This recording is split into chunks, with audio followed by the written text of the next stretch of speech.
Esta noite, sê com teu servo, ó Deus, e faça lembrar tudo aquilo que ele já estudou, que ele buscou em ti, ó Pai, que o Senhor venha transmitir a nós. Usa o teu servo, Senhor, nesta noite. Eu te peço em nome de Jesus. Amém. Glória a Deus. Meus irmãos, a paz do Senhor Jesus Cristo, uma boa noite aos irmãos. Irmãos, se assentem por um instante, tenham a bondade de tomar os vossos assentos. Eu agradeço a Deus, pastor Leonardo Melo, pelo privilégio de estar aqui com os irmãos, de poder nessa noite juntos louvarmos, exaltar o nome do Senhor. Trago um abraço do nosso pastor Daniel Venâncio Bezerra, que é um pastor conhecido nessa cidade. Um abraço ao vosso presidente, pastor Noel Garcia. Trago um abraço da Claudinha também. Mandou um abraço também. Ela disse assim: mande um abraço para o meu paizinho. E assim eu estou fazendo, viu, Claudinha? Não sei se você está acompanhando de casa. Meus irmãos, é um prazer estar aqui com os irmãos nessa noite para juntos adorarmos e exaltarmos ao Senhor. Fico feliz pelo convite, pastor Nonato, de estar aqui partilhando a palavra do Senhor. Também estou feliz de ter aqui a companhia da minha esposa e trazer meus 2 filhos, mas hoje está acontecendo algo muito bom em casa. Eles estão tendo a oportunidade de ter 2 avós no mesmo dia, na mesma casa, tudo ao mesmo tempo. Então, quem é neto sabe como é que isso funciona. Aí ficou difícil de trazer eles. A gente sempre gosta de sair juntos, mas como não? Por conta dessa felicidade para eles, porque vó é bom, mas a avó ela vai estragando tudo quanto é regra. E a gente diz: menino, não come na sala. A avó chega e diz: deixa o menino. Aí esse deixa a menina, ela aproveita que ou ela é mãe do homem, ou ela é mãe da mulher, e aí os meninos aproveitam a brecha e eles vão ficando à vontade. Glória a Deus. Hoje, meus irmãos, nós temos uma tarefa, que é falar a respeito da grande tribulação. Aqui eu não sei se os irmãos estão enxergando direito, grande tribulação. E está aí um desafio para que possamos pensar, mas Deus me deu uma palavra, aquela, pastor Leonardo, que a gente chama de palavra rema, que é um entendimento novo, apesar da gente sentar e estudar, porque o diabo ele é assim, ele fala de coisas fáceis, para que de alguma maneira você seja enganado, e depois ele te mostra inúmeras coisas difíceis das quais, sem a ajuda de Cristo, de Deus, do Espírito Santo, você jamais consegue sair. E Deus, ao contrário, ele fala também de coisas difíceis, a fim de nos dar coisas boas e agradáveis.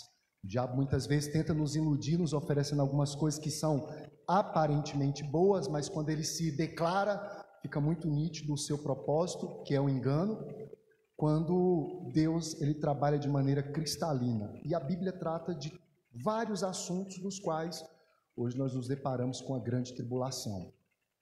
O pastor Noel Garcia ontem ministrou a respeito do arrebatamento da igreja. Eu não sei se os irmãos que estão lá atrás estão conseguindo enxergar, imagino que sim. Sugiro que você possa anotar algumas coisas, apesar desse slide, pastor Nonato, poder ficar à disposição do senhor, para o senhor depois reportar aos irmãos, para que eles usem em casa, tirem dúvida, porque isso é uma matéria, e eu vou ficar bem à vontade para ir em tom de estudo, porque falou que era um seminário. Se fosse uma mensagem, a gente já estaria em outro tom. Mas é seminário, então nós vamos aqui num tom mais de aula, a fim de que a gente possa ir dirimindo esse conteúdo e dissolvendo ele conforme o Senhor nos deu a graça de estudar. Agora sim, vamos ficar de pé em reverência à palavra do Senhor. Vamos ler um texto.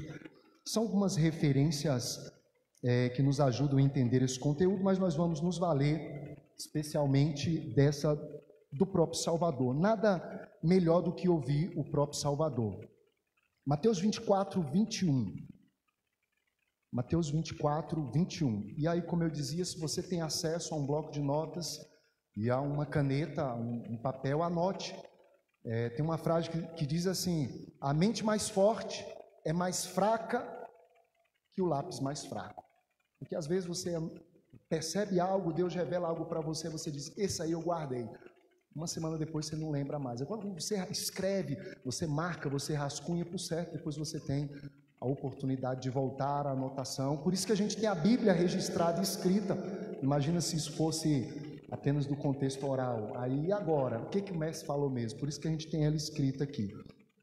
Diz assim a palavra do Senhor: porque nesse tempo haverá grande tribulação, como nunca houve desde o princípio, no mundo. e agora jamais haverá. Então você pode tomar o seu assento e a partir desse texto nós vamos pensar. Então o mestre, ele disse algumas coisas importantes. E nesse momento ele chama-nos à realidade de um tempo difícil. Então o próprio Cristo, ele calcado naquilo que os profetas do Antigo Testamento já haviam anunciado, ele diz que vai chegar um tempo declaradamente difícil, um tempo extremamente difícil, e o que marca esse tempo de qualquer outro tempo é que nunca houve e nem haverá um tempo semelhante a esse. Então, para a gente pensar nessa expressão tribulação, o termo original é chamado clifes, e essa palavra ela traduz outros sinônimos que também falam de sofrimento. Então, como os irmãos podem ver, esse texto aparece, essa palavra aparece por pelo menos 42 vezes no Novo Testamento, das quais pelo menos 21 a gente tem a expressão tribulação. A gente tem 17 vezes a expressão aflição, correlata. A gente tem angústia pelo menos uma vez, fardo uma vez e sofrimento 3. E a gente vai perceber que tem pelo menos 2 significados para essa mesma palavra. Um é o sofrimento comum, cotidiano, que o próprio Cristo disse que nós enfrentaríamos. Ele disse que na caminhada cristã nós teríamos dias de aflições, de angústias, de dificuldade. Paulo, ele disse que depois de sermos justificados, Romanos 5, e é a referência que está aí embaixo, ele diz, Romanos 5, de 3 a 5, ele vai dizer que depois que nós somos justificados, nós tomamos pela fé acesso à graça, mas não nos gloriamos só no acesso à graça, nós nos gloriamos também nas provações, nas tribulações, porque a tribulação, ela vai gerar a experiência, ela vai gerar a paciência e ela vai gerar, por fim, um aspecto de preparação.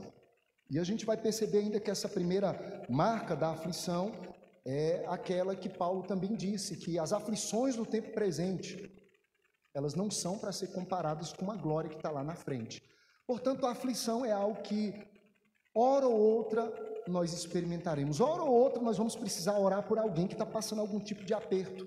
Hora ou outra, nós vamos precisar visitar alguém que está passando algum tipo de angústia, de aflição, algum tipo de sofrimento e algum tipo de tribulação. Porém, o que Jesus fala e o que ficou muito claro tribulação é que a segunda aplicação ou o segundo significado é de um tempo específico, que nunca experimentamos. Nem a pandemia pode ser comparada, ela pode ser tida como um princípio de coisas que as pessoas experimentarão nesse período extremamente triste. Então, o profeta Jeremias, ele falou desse tempo, o tempo de angústia para Jacó, no qual nunca houve antes, Jeremias 37. Daniel capítulo 12, verso número 1, ele vai dizer que esse tempo também é um tempo extremamente difícil que jamais as pessoas experimentaram, e a gente encontra o próprio Cristo falando desse tempo. O próprio Cristo enfatizando que a igreja, como vimos ontem, na verdade no primeiro dia, ela é arrebatada. E posterior ao arrebatamento da igreja, estabelece esse período chamado período de aflição, período de tribulação. Então, o que a gente considera de imediato nesse ponto?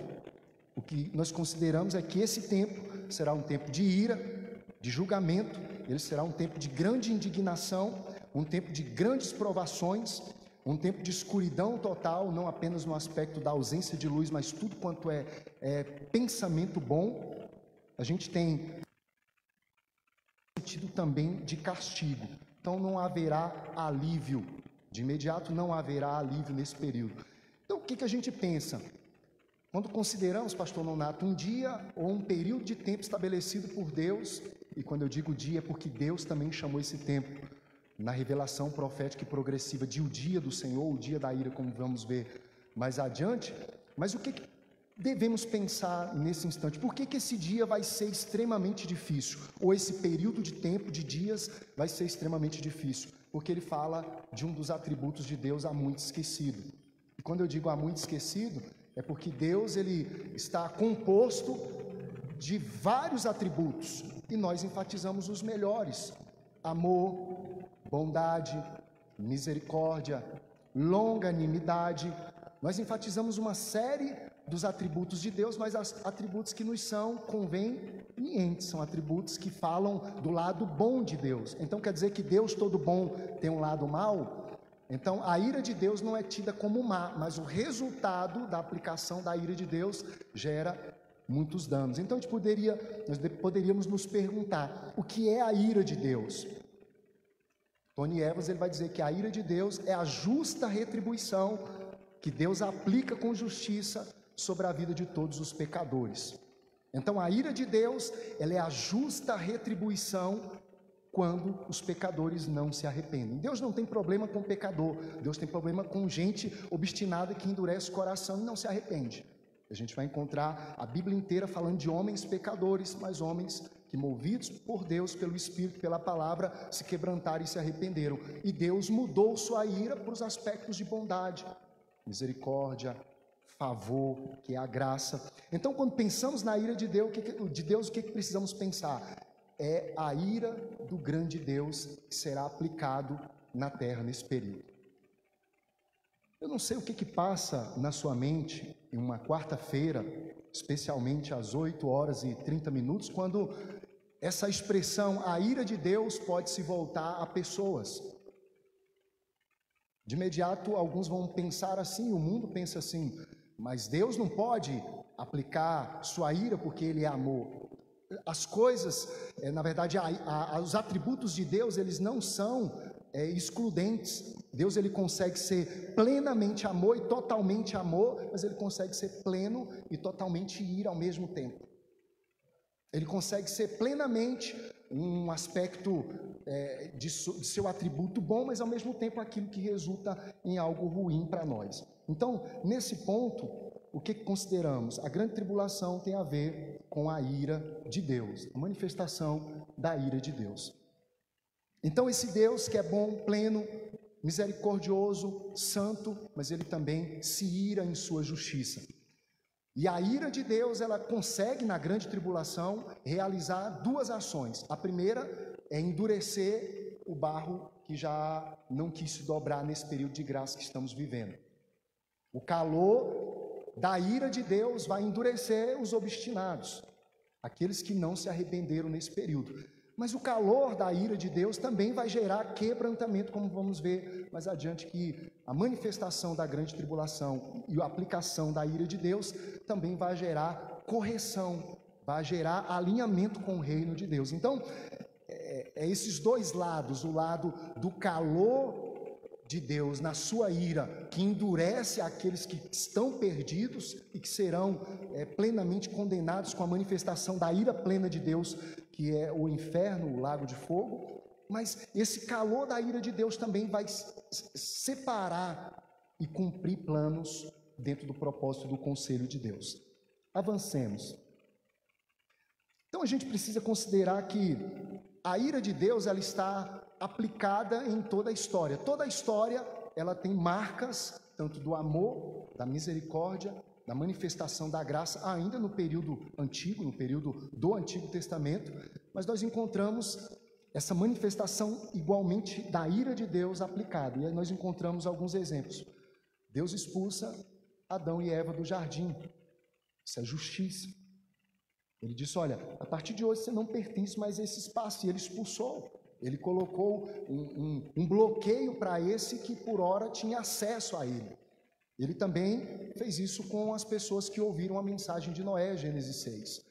Ele estabeleceu um período de tempo para que as pessoas entendessem a mensagem. As pessoas obstinadamente não entenderam, zombaram do pregador, e o resultado foi a manifestação da justiça e da ira de Deus, dizimando o mundo daqueles dias. Nós encontramos o faraó, o calor da presença de Deus, a partir de Moisés, o libertador, endureceu o coração do faraó. E o resultado disso foi manifestações da ira de Deus com pragas, resultando inclusive com um exército submergido em água. A gente encontra Datã, Corá e Abirão também recebendo em partes uma manifestação da ira de Deus, e a Bíblia inteira ela vai mostrar essas manifestações. Inclusive, o próprio Jesus não escapou da ira de Deus. Recentemente eu ouvia uma dessas mensagens em rede social, aí o pregador dizia, e Jesus, ele orou em Mateus 26, de 39, 42 e 44, dizendo: Pai, se possível for, passa de mim esse cálice. E ele fez uma aplicação, o cálice sendo a cruz. Ora, irmãos, morrer crucificado naqueles dias era algo extremamente comum, e era tão comum que Jesus estava no meio de 2 crucificados. Então, quando Jesus ora insistentemente, ele repete essa oração dizendo: passa de mim esse cálice. Ele está lembrando da ira de Deus, ele está lembrando da manifestação desse Deus justo, que não compactua com nenhum tipo de pecado, e portanto o que se resta para aquele que peca e não se arrepende é a ira de Deus. E por isso Jesus repete uma oração. Ele mesmo, em períodos anteriores, ele disse assim: quando você for orar, não faça vãs repetições achando que Deus vai te ouvir. Aí ele se ajoelha e faz uma oração. E ele vai, conversa com os discípulos, volta e faz a mesma oração. E ele faz isso por 3 vezes, e o texto diz que ele repetiu as mesmas palavras. O que Jesus tinha em mente? A ira de Deus, a manifestação da ira de Deus. Então perceba que Deus, com seu aspecto e atributo de ira, ele não poupou nem seu filho, nem Jesus Cristo, por conta do meu e do seu, do nosso pecado, do pecado do mundo, escapou da ira de Deus. Então, quando pensamos em grande tribulação, isso tem que ficar muito claro na mente da gente. Vamos ver a grande tribulação, o anúncio desse dia terrível nos profetas. Porque quando Jesus chega no Sermão do Monte, me parece que é pastor Flávio que está aqui, né? Ele está no Sermão do Monte, pastor Flávio. O que ele faz? Ele para por um instante, chamando a atenção daqueles que estão lhe ouvindo, os seus discípulos, as pessoas que estão em volta, e ele diz: olha, vai vir um dia terrível, e esse dia terrível é sem comparação. Mas ele não faz isso como algo novo, ele não apresenta uma mensagem que é revelada naquele instante com uma roupagem, ele simplesmente traz à tona o que os profetas do Antigo Testamento já haviam ininterruptamente profetizado, e vários deles fizeram. E eu coloquei aqui pelo menos algumas referências. Por exemplo, a gente pega o profeta Malaquias, e ele diz que antes do grande e terrível dia do Senhor é necessário que Elias chegue. Ele fala desse dia, grande e terrível dia do Senhor. A gente encontra o próprio Daniel, fala de um dia de muita angústia, como se nunca houve antes, como se nunca experimentou antes. A gente encontra o próprio Sofonias falando também de um dia de grande dificuldade, o grande e terrível dia do Senhor. Nós encontramos o profeta Jeremias, e aí tem uma relação do entendimento desse período, chamado período tribulacional, também pela profecia de Jeremias. Ele disse: olha, Jacó, ou seja, Israel, experimentará um tempo de grande angústia, de grande aflição, e no final Deus o libertará. Mas esse dia será um dia inigualável, um dia que nenhum outro experimentou ou pode experimentar ao longo da história. E por fim, a gente encontra as manifestações do Novo Testamento, também trazendo à tona isso, trazendo claridade para esse dia anunciado no Antigo Testamento, apontado por Jesus, e aí a gente vai ver ele especialmente no Apocalipse de Paulo. A gente se arrisca, o pastor Nonato, a dizer que Paulo tem um Apocalipse, né, porque ele escreve as cartas direcionadas a algumas comunidades, e ele fala do dia do Senhor, o dia da grande ira, e ele fala desse aspecto, e também encontramos em João. Então, 1 Tessalonicenses 1,10, há uma promessa de livramento para a ira futura, algo que está adiante. Apocalipse, João, ele faz questão de enfatizar algo aqui, eu gostaria que você pudesse observar isso. Fala no capítulo 6 da ira do Cordeiro. Ainda no capítulo 6, no verso número 17, ele fala da grande ira, ele fala de um dia da grande ira. Ele fala no capítulo 16, verso número 19, do cálice do furor de Deus, cálice do furor de Deus.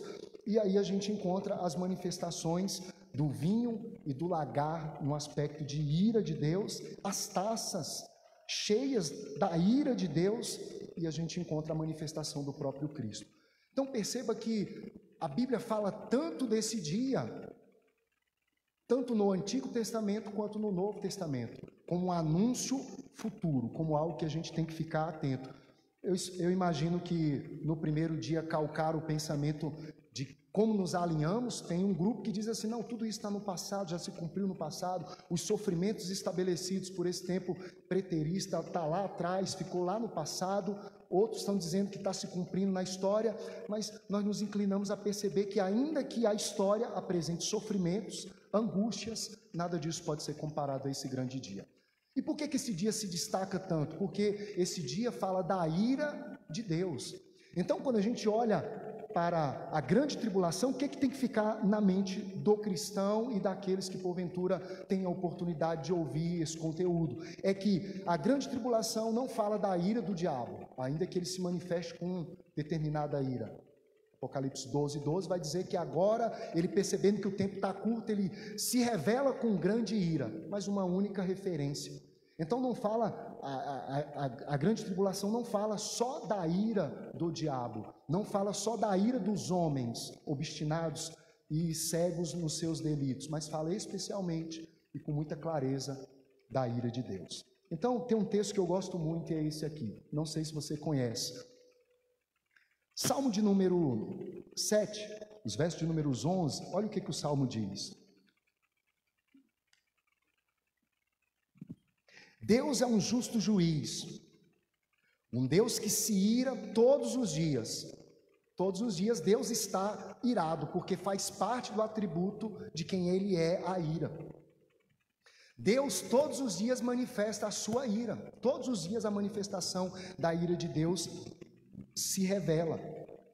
E aí o salmista, no entendimento, ele diz: se o homem não se converter, Deus afiará a sua espada, e já está armado o arco, e ele está aparelhado. Ou seja, Deus se ira todos os dias contra os pecadores. No entanto, a manifestação da ira de Deus, ela vai ser realizada, aplicada, manifestada nesse período chamado período da grande tribulação. Então o que Deus faz? Deus todos os dias ele se ira com os pecados daqueles que não se arrependeram. Todos os dias. Então Deus pega o seu arco, ele pega a sua flecha, chamada flecha da ira de Deus, e ele retesa. E o que é retesar? Ele vai puxando para trás, ele vai puxando para trás, ele vai puxando para trás. E eu não sei se você já teve a oportunidade de ver um arqueiro soltando uma flecha. Funciona assim: se você puxa pouco e solta, é pouca pressão. Se você puxa mais ou menos e solta, é mais ou menos pressão. Quando o texto diz que Deus está com o seu arco armado, aparelhado, está dizendo, Deus está puxando e ele vai parar quando não tiver mais limite. Deus está com o seu arco retesado e ele vai puxando e vai chegar a um limite que não tem mais para onde ir. Eu imagino, pastor Nonato, que o senhor é de uma geração que brincou de estilingue, baladeira. Imagino que a maioria aqui conhece. Você coloca a pedra, a biloca, e você puxa, puxa, puxa. Quando aquela liguinha não tem mais o que fazer, você solta. E se você for bom de mira, você acerta o seu alvo. Então o que o salmista está nos dizendo a respeito da ira de Deus, para que pensemos na manifestação da ira de Deus para a grande tribulação, é isso. Deus todos os dias se ira, e Deus olha o mundo. Todos os dias Deus olha o mundo. Deus não olhou só o mundo nos dias da Torre de Babel de Gênesis 11. Deus não olhou a manifestação do modo como os homens eram ímpios apenas nos dias de Noé. Ainda hoje, Deus todos os dias, Ele faz uma análise de como o mundo está, de como as pessoas estão se comportando, como as coisas estão andando, e todos os dias Ele se ira. Todos os dias Ele estabelece a sua fúria para um dia específico. E aí a gente precisa considerar o que Pedro diz. 2 Pedro 3,9, Pedro está falando das promessas do Senhor. E ele diz, não pense que Deus está tardando em cumprir a sua promessa. Por que parece que Deus está tardando em fazer tudo que Ele disse que ia fazer? É porque Deus também tem um atributo chamado longanimidade. O que é longanimidade? Poderíamos chamar de paciência de Deus. Deus coloca a sua flecha, e se sou eu e você, nós já teríamos soltado ela há muito tempo. Mas Deus é longânimo. Então o que Pedro está dizendo é, o Senhor não retarda a sua promessa, e ainda que alguns julguem ela demorada, mas Deus é longânimo. E por que Ele faz isso? Porque Ele não quer que absolutamente ninguém se perca. Deus tem uma sentença pronta para ser derramada contra o pecado daqueles que não entenderam a graça posta em Cristo, e a igreja, graças a Deus, entendeu isso. E, portanto, nós precisamos considerar, Joel 2,13 também diz o seguinte: rasgai os vossos corações e não as vossas vestes, convertei-vos ao Senhor, o vosso Deus, porque Ele é misericordioso, Ele é compassivo e Ele é tardio em irar-se, ou seja, Ele é tardio em manifestar a sua ira. Mas o que é a grande tribulação? É o dia que Deus vai soltar as flechas da sua ira para atingir os seus alvos. Portanto, a grande tribulação é o período em que o arco da ira de Deus não consegue mais retesar, não consegue ir mais para trás porque deu o seu limite. Por mais que Deus tenha um atributo chamado longanimidade tem um limite. Por isso que nós, igreja, precisamos considerar o que foi pregado nesses primeiros dias desse seminário. Ele deseja vir buscar a igreja, Ele deseja vir rapidamente nos buscar. E o que precisamos considerar, abrindo um parênteses, eu sei que não faz parte do objetivo, mas abrindo um parênteses para dizer, nós também não devemos nesse momento nos contentar. Eu estou salvo, estou com meu nome escrito no livro da vida, Jesus me arrebata antes desse período, baseado no entendimento que nós temos, e eu vou descansar. E as almas? E aqueles que estão à nossa volta? E a nossa família? E os nossos vizinhos? E aqueles que o Evangelho ainda não foi dirimido de tal maneira que eles pudessem ter o seu coração quebrantado, porque nem todo mundo se converte no primeiro evangelismo. Às vezes é necessário um trabalho, uma procura, é necessário um ir de buscar atrás, de permanecer, de insistir. E esses? Então, nesse ponto, nós vamos pensar no que Daniel diz para a gente. Esse texto é um texto base, quando a gente pensa em grande tribulação, o texto que deve ser considerado em primeiro lugar, ou pelo menos um dos principais, é a revelação de Daniel, entendendo o tempo estabelecido das 70 semanas. Daniel 9, os versos de números 21 a 27, nós vamos encontrar algumas informações importantes. Uma revelação por um emissário da parte de Deus chamado Gabriel. A gente tem o Daniel nesse cenário, a gente tem o entendimento e a compreensão, e aí, quando a gente pensa nessa matéria, Daniel capítulo 9, verso de número 2, dá-nos nuance de como Daniel tem um entendimento de como esse tempo, cronologicamente, ele deve ser cumprido, e o que já se cumpriu, o que presta, o que resta para o futuro. O texto vai dizer que Daniel, meditando nos livros, ele encontrou o entendimento daquilo que Jeremias havia dito. E ele disse, buscando nos livros eu acabei entendendo. E quais livros? As escrituras, aquilo que os outros profetas disseram. E ele começou a analisar aquilo, mas depois ele orou, ele jejuou, ele fez uma oração de súplica, de entendimento, de arrependimento, de confissão, até o período em que ele teve a revelação plena de como aquilo ia se desenrolar. O verso número 24 fala das 70 semanas do povo de Daniel, do povo e da cidade, portanto Israel e Jerusalém. O objetivo é terminar a transgressão, pôr fim ao pecado, gerar uma reconciliação, trazer justiça e, acima de tudo, pensar em um aspecto eternal, porque pós-tribulação, parece que amanhã o pastor Ricardo está aqui, falando de milênio. Então, essa nuance, Daniel já teve entendimento lá atrás, depois desse período de pesquisa, depois desse período de oração, de confissão, ele teve entendimento desse período, e aí ele passa a dizer a respeito desse tempo. Verso de número 26, ele diz, então são 62 semanas, e o Messias será cortado. E aí ele diz ainda que o príncipe irá fazer um pacto numa semana, esse pacto será quebrado na metade da semana, e assim a gente tem um cronograma da chegada de um entendimento. O que a gente pensa? Talvez para a gente hoje pensar em semanas de anos, não faz muito sentido, porque o nosso calendário, a gente pensa em semana, é 7 dias, e 7 dias de 24 horas, e nós estamos acostumados com isso. Então, quando nós pensamos na angústia de Daniel, em tentar entender o que Deus havia dito, e ele sabia que aquilo estava para frente, estava relacionado a um tempo específico para Israel, para a cidade de Jerusalém e também para gentios nesse período, mas especialmente para esse povo. Então ele tem um entendimento e ele diz assim, olha, então é do início do decreto que estabelece a reconstrução do templo e da cidade. E aí eu andei pesquisando por obrigação, pastor Não Neto, e descobri que alguns decretos foram estabelecidos. Por exemplo, Ciro, o ungido, ele estabeleceu um decreto para reconstrução. Porém, esse decreto ele não comportava a reconstrução do templo e da cidade ao mesmo tempo. Dário também fez algo muito parecido, mas é Artaxerxes.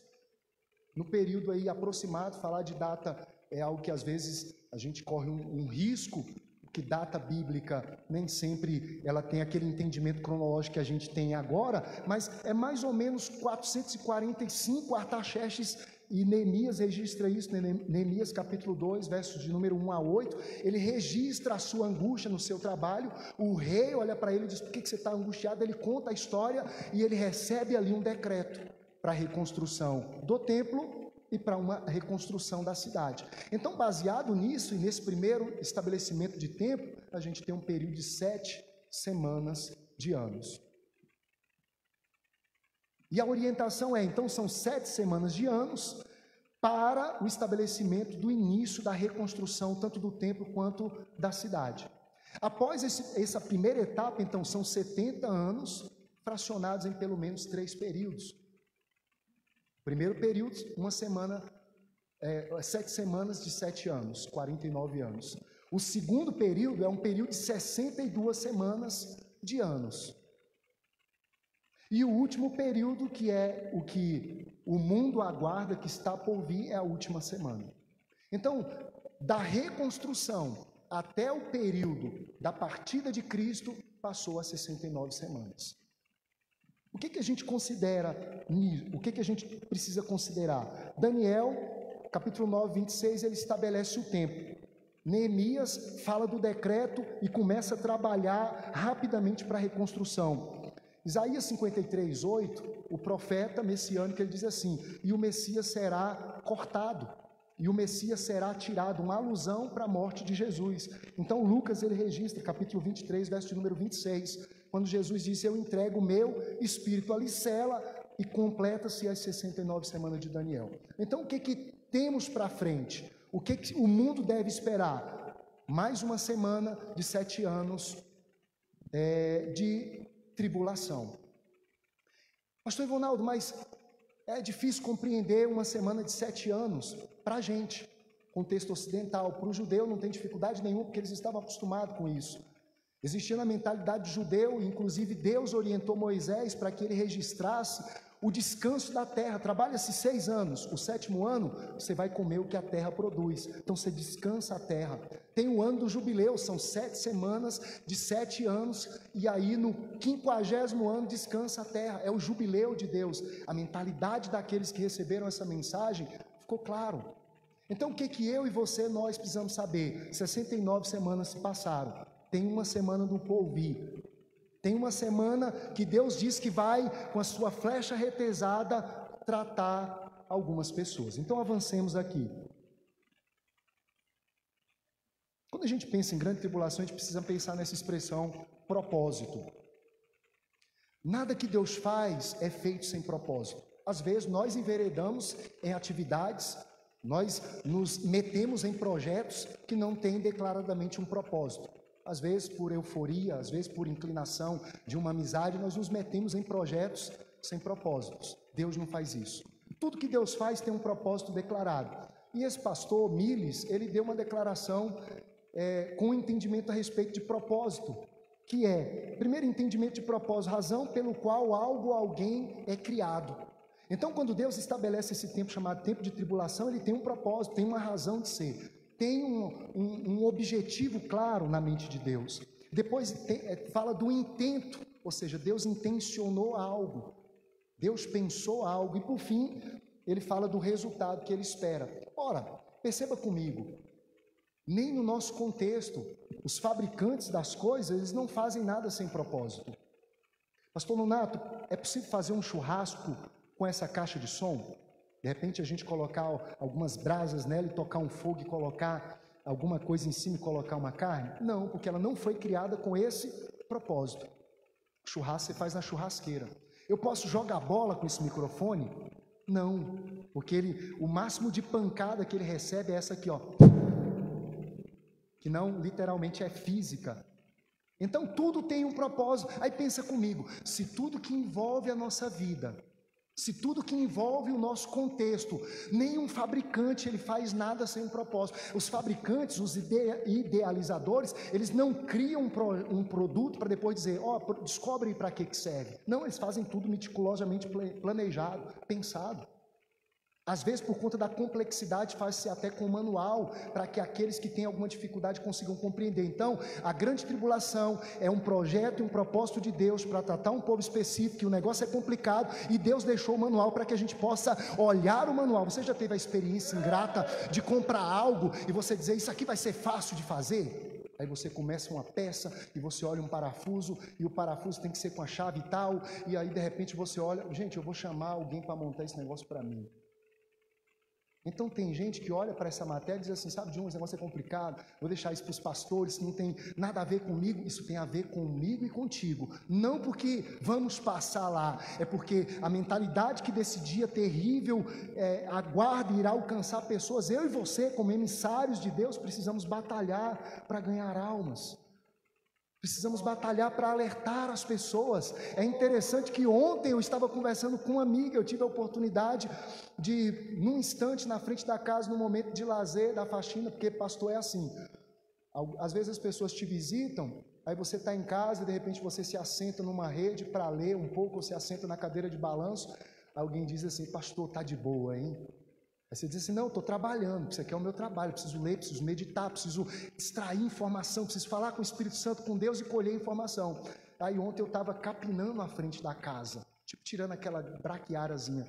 Aí a pessoa chegou e disse assim, você está trabalhando aí? Eu falei, não, estou de lazer, estou de boa aqui, livrando a mente aqui, tentando meditar um pouquinho, e acabei conversando com uma amiga sobre esse dia da grande tribulação, e ela disse, é sério que vai acontecer assim? Eu disse, é sério, e olha o cenário que me cerca, e olha o cenário que te cerca, e olha como as coisas estão andando, e veja se isso não está preparado, e veja se esse cenário não está pronto. Então avancemos aqui. Meu Deus, o tempo já acabou, pastor Lunar. Avancemos. Então, o que esse período, qual é o propósito desse período? Por fim, a iniquidade, ele vai castigar e educar com vara de juízo, ou seja, a justiça de Deus está manifesta. Por fim, vai ser retomado o projeto para com Israel. Gosto desse texto. Salmo 2:12 diz assim, beijai o filho para que ele não se ire. Demorei um tempo para entender esse salmo. Eu achava que eu tinha que beijar o meu filho para ele não se irar. Hoje nós temos a oportunidade de olhar para a ira de Deus na pessoa de Cristo. E quando eu me aproximo de Cristo, a ira de Deus é mitigada, minimizada para comigo, igreja. João 5:22. Jesus disse que o Pai, ele não julga ninguém, mas toda a justiça foi dada a Cristo. A pergunta que não cala, a igreja passará pela grande tribulação? Nós somos pré-tribulacionistas, nós acreditamos que Deus, ele já aplicou a sua ira em Cristo, e por ele ter aplicado a sua ira em Cristo, e o entendimento de que Cristo veio para resgatar a minha vida, e eu me arrependi, e constantemente continuo me arrependendo dos meus pecados, não pesa sobre mim nenhum tipo de ira. Imagine um pai que está vendo o seu filho passar na frente da avenida e um carro está vindo em alta velocidade, ele espera o filho ser atropelado para depois ele prestar o socorro, ele presta uma ação enérgica rápida antes para livrar o filho. É certo que Deus salva os seus filhos. Então está aí as referências, pastor Nonato, depois o senhor passa aos nobres irmãos, e aí a gente tem como que se dará a salvação na grande tribulação. Segundo aos Tessalonicenses capítulo 2, verso número 6, diz que aquele que o detém será tirado. A nossa inclinação é que é a igreja e é o Espírito Santo. E o modus operandi do Espírito Santo hoje é, ele regenera, ele habita, ele sela, ele batiza e ele enche. Então, no momento que ele é tirado, não é dito que esse modo operandi continua, mas também não é dito que aquele que é onipotente e onipresente e onisciente deixa de trabalhar. Então tem salvação nesse período sim, inclusive salvação de muitos gentios, Uma multidão de gentios são salvos. Mas qual é a diferença? A diferença é que o Espírito Santo continua convencendo que, caso contrário, não teria salvação. Se o Espírito não trabalha, não teria salvação. É Ele que convence o homem do pecado, da justiça e do juízo. Hoje Ele habita em mim e em você. Não sei naqueles dias como Ele trabalhará, por certo, em outro modo. Porém, Ele estará lá instigando as pessoas para aderirem pela fé ao sacrifício de Cristo. O modo de salvação continua exatamente o mesmo. É fé no sacrifício salvífico de Cristo Jesus. Multidão de gentios e um tratar com Israel.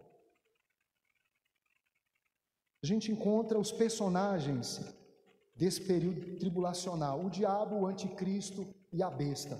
O diabo incitando uma autoridade política destes dias e um falso profeta estabelecendo um sincretismo. Todos os caminhos levam a Deus, um ajuntamento de todo tipo de religião, com uma pretensão falsa de se encaminhar a Deus, adorando o falso profeta. Eu te convido para ficar de pé, para pelo menos parecer que vai terminar.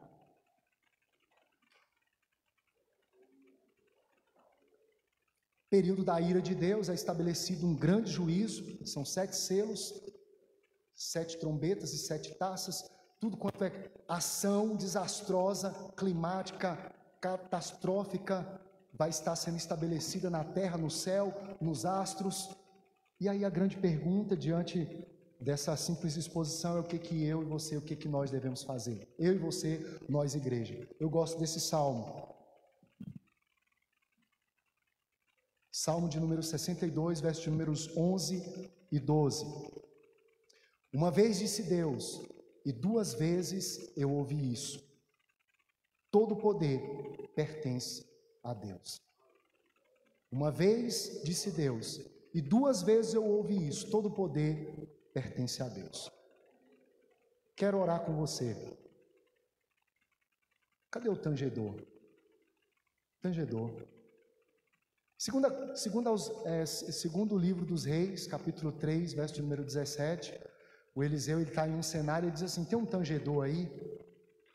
E aí o tangedor começa a tocar o instrumento e o Espírito Santo de Deus dá uma graça a Eliseu e ele tem um direcionamento. Quero orar contigo. Nós não estamos nesse seminário por um acaso. Nós não estamos ouvindo esses dias falar de arrebatamento da igreja, de bodas do Cordeiro, de galardão, de serviço, de trabalho. Nós não estamos ouvindo falar a respeito de um dia de grande tristeza e angústia, de graça. Isso não surgiu com uma pretensão teológica da mente do seu pastor.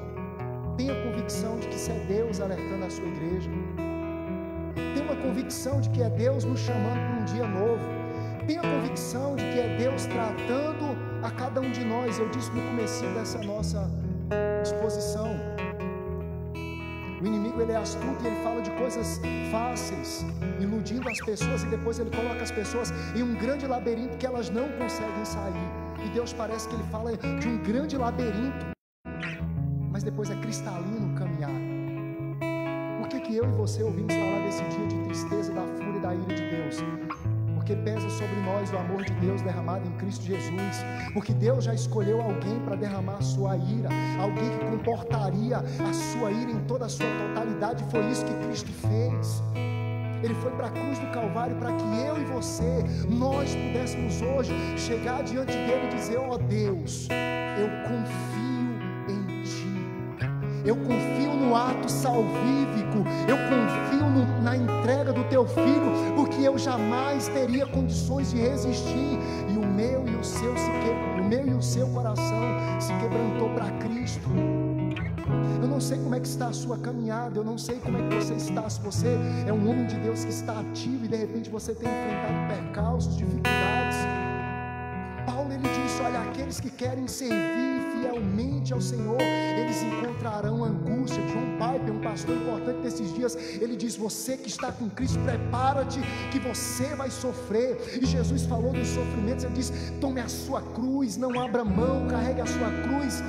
Mas esse sofrimento é para minha e para a sua decisão de melhorarmos diante do Senhor. Agora esse sofrimento não é para mim e para você. Esse sofrimento do qual nós vimos aqui é um sofrimento para os obstinados, para aqueles que se estiverem vivos e experimentaram esse período chamado período de graça e não se arrependeram, aí sim eles serão tratados. Eu e você, nós podemos nos arrepender hoje. Eu e você, nós podemos decidir estar pronto hoje, porque ao ressoar da trombeta, nós, os que estivermos vivos, seremos transformados. E se porventura nós não estivermos mais aqui, nós seremos ressuscitados e receberemos um corpo à semelhança de Cristo. Então o que me compete, te compete hoje? Fazer um ajuste. A palavra do Senhor foi colocada como um prumo, e se porventura a estrutura da nossa vida não está de acordo, Ele nos convida para um ajuste. Eu não quero te constranger e te convidar aqui para frente, mas eu quero te constranger a constranger pela ação do Espírito do seu próprio coração. Veja como você está. E eu asseguro que esses dias não são para você. Mas não brinque, porque a ira de Deus, ela está pronta. E o seu arco está represado. Eu quero concluir com essa imagem. O arco de Deus está represado. O arco de Deus está pronto. O arco de Deus está armado. E a sua flecha está pronta. O que me compete fazer? Me voltar a Cristo. Abrace Cristo hoje, com toda devoção, com toda dedicação. Coloque a mão sobre o seu peito, simbolizando que você está colocando a mão sobre o seu coração. Vou deixar na cruz, Senhor, nós meditamos rapidamente, Senhor, a respeito desse tempo, que a Tua palavra declara, Senhor, que ele é um tempo específico para um tratamento para com Israel e para com os obstinados. Mas a igreja não é obstinada. A igreja tem o seu coração amolecido pelo poder da Tua palavra. A sua igreja, ó Deus, ela já foi solidificada em uma base sólida, firme, que é Jesus, a pedra de sustentação. Ó Deus, dias difíceis estão adiante de nós, mas hoje, Senhor, olhando para o agora, nós temos a cruz e nós nos apegamos nela. Nós estamos firmados na fé do sacrifício do Seu Filho, ó Deus, e nela nós estamos firmes. E pesa, ó Deus, sobre nós a oportunidade de ajuste, de correção. Nós nos arrependemos dos nossos pecados de maneira, Senhor, que se porventura, ó Deus, houver qualquer ação ainda não acertada entre nós e Ti, que o Teu Espírito faça-nos lembrar que nos arrependamos. Se há porventura alguém nessa noite, Senhor, que encontra-se fraca, dadas as dificuldades desses dias, fortaleça-os. Porque as dores desses dias, elas não devem ser comparadas com isso que está adiante. A igreja, ela marcha contigo e ela está reservada, guardada, protegida em Ti. Seja com os pastores desse ministério, seja com o pastor Noel Garcia, com o pastor Leonardo Melo, com cada pastor das congregações, Senhor, seja com cada homem que aqui está, com cada mulher, com cada família, de maneira que possamos nos alegrar, ó Deus, no dia presente, entendendo que como igreja o Senhor nos guarda, nos protege e nós já fomos redimidos em Ti. Assim, ó Deus, nós te agradecemos no nome de Jesus. No nome de Jesus. No nome de Jesus.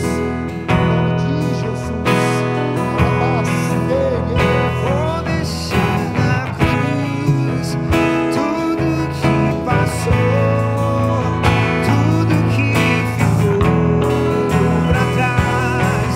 Olho pra você,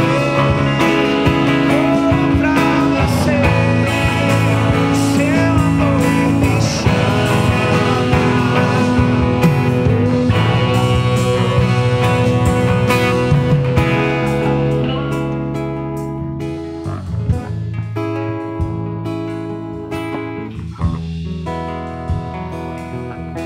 Glória a Deus, glória a Jesus. Sabe que quando eu me converti,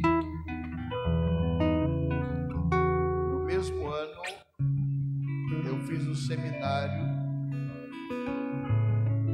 falando sobre esse tema. Eu fiquei muito assustado como novo convertido. O livro era um seminário, virou livro. Hoje você encontra na Casa Publicadora das Assembleias de Deus e parece que é do pastor Orlando Steinwort, o plano de vida através do século. E eu recordava isso outro dia em casa com o Rony, lendo e lembrando, inclusive, vai meu recado aqui ao pastor Freire, foi quem ministrou esse seminário, e era para estar aqui também, mas não pôde. E a gente desprezou esses assuntos. A gente, como igreja, desprezamos alguns assuntos importantes: Calvário, arrependimento, santidade, o Espírito Santo. A gente começou a priorizar assuntos: você vai vencer, você é forte. Tem alguns que estão até pregando que é até melhor do que Deus, porque Deus disse que nós seríamos maior. Mas olha, o Senhor tem incomodado o meu coração para a gente voltar para aquelas mensagens: guarda o que você já tem, porque você já recebeu. Faça a manutenção diária da sua vida. Tenha um compromisso com santidade, porque o Senhor vem buscar crente. E ontem nós aprendemos que crente tem um julgamento de obras. E a gente ficou pregando: porque nós não somos salvos por obras. Claro que não, mas como salvo nós fazemos obras. E a gente começou a criticar quem faz obra e começou a não fazer mais nada. Cadê as obras sociais das Assembleias de Deus no Brasil? Cadê o trabalho com mendigo, com drogado? Então, Deus está dizendo: acorda, igreja. Vamos retornar a princípios. E a gente precisa trazer uns assuntos difíceis desse mesmo, que eu não tenho coragem de pregar. Estou aprendendo esses assuntos. O Senhor me mandou, eu vou colocar para os obreiros e para quem quiser. O conteúdo é para ministrar a semana que o Senhor fez. Deus te abençoe pela dedicação, pelo empenho, pelo esforço, porque a igreja precisa se dedicar à palavra. Deixa eu falar uma coisa aqui: não existe nada tão poderoso como a palavra. Sabe por que a gente está cheio de crente fraco? É porque eles querem cantar hino triunfalista aqui 1 hora e deixa 5 minutos para a gente pregar. É por isso. E às vezes é enfadonho, porque o povo não está acostumado com Bíblia. Aí passa 30 minutos, nossa Deus. Mas quando o povo começa a entender a importância da Bíblia, passa 1 hora, a gente fica: não acaba não, eu quero mais. Porque a palavra, ela é vida em quem recebe. A palavra, ela é fonte de vida, ela é transformação, ela é libertação. E conhecereis a verdade, e a verdade vos libertará. A gente está cansado de pregar o evangelho, de ouvir a pregação de um evangelho, melhor dizendo, que não cobra nada de você, que não exige nada de você, porque Jesus já fez tudo por você. É mentira esse evangelho. O evangelho de Jesus cobra de você uma postura digna de um filho de Deus. Esse é o evangelho de Jesus. O evangelho de Jesus exige de você um comportamento de um cidadão do céu. Esse é o evangelho de Jesus. E nós temos vivido muita palavra nessa igreja, e a tendência é ter muito mais a cada dia.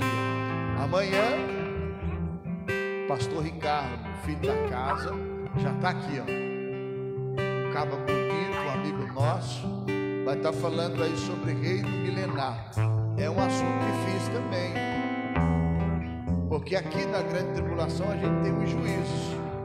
No reino milenar a gente tem um trono que desce sobre Jerusalém, um outro assunto difícil.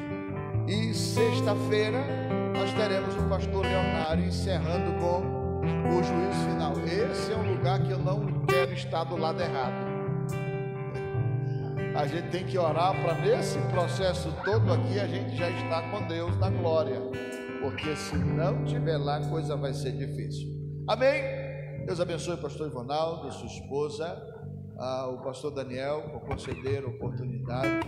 Já era para me estar lá uma vez, não deu certo, mas eu vou. Minha esposa já esteve lá na congregação pregando, e meus meninos, parece que o Vitor já esteve também lá na congregação, e o pastor Hélio também conta conosco. Vamos encerrar? Quem está indo para casa feliz? Pastor, não entendi tudo. Rapaz, é difícil, mas eu vou disponibilizar, porque foi terrível. Terrível, já autorizou liberar para o povo. Vou passar para você. Mastiga. O bom de ser o primeiro, não é, pastor Flávio? O bom de ser o primeiro, que depois não dá para ficar comparando, né? E o assunto, cada ministração tem sido um céu aberto aqui. Cada ministração. Faz assim com a tua mão, que eu quero te abençoar. Deus, essa igreja sai daqui hoje instruída acerca desses acontecimentos. E eu quero abençoar os teus filhos, para que esse dia não nos pegue de surpresa, para que esse dia não ocorra de nós não estarmos com o Senhor. Nos ajuda a estar apto e pronto pela graça, pela vigilância e a permanência, crendo que o Senhor vem nos buscar, que possamos ser arrebatados para viver todo esse processo da boda, do julgamento galardoador. Pai, em nome de Jesus, sustenta a tua igreja com tua graça e nos ensina a ser vigilante. Eu te abençoo para prosperar, eu te abençoo para vencer, eu te abençoo para se dedicar ao temor, à santidade e ao crescimento diário, no nome do Senhor Jesus.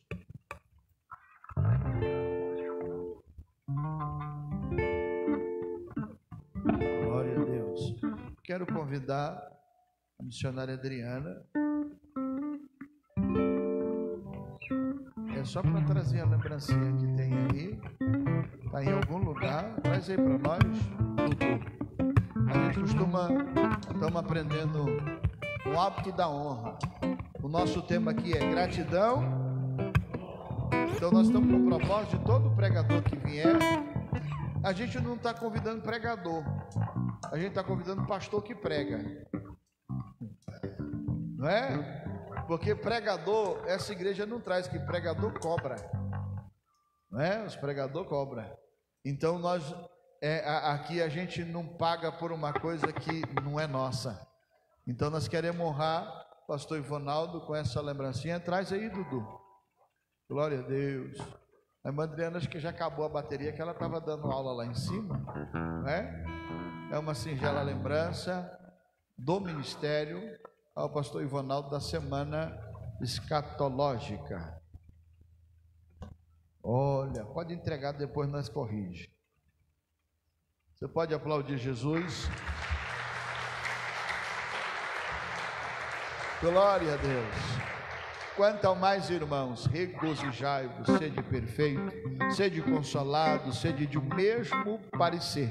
E vem paz, e o Deus de amor e paz será conosco hoje, sempre, todo dia. Gratidão, Brasil, nós te abençoamos. Deus abençoe.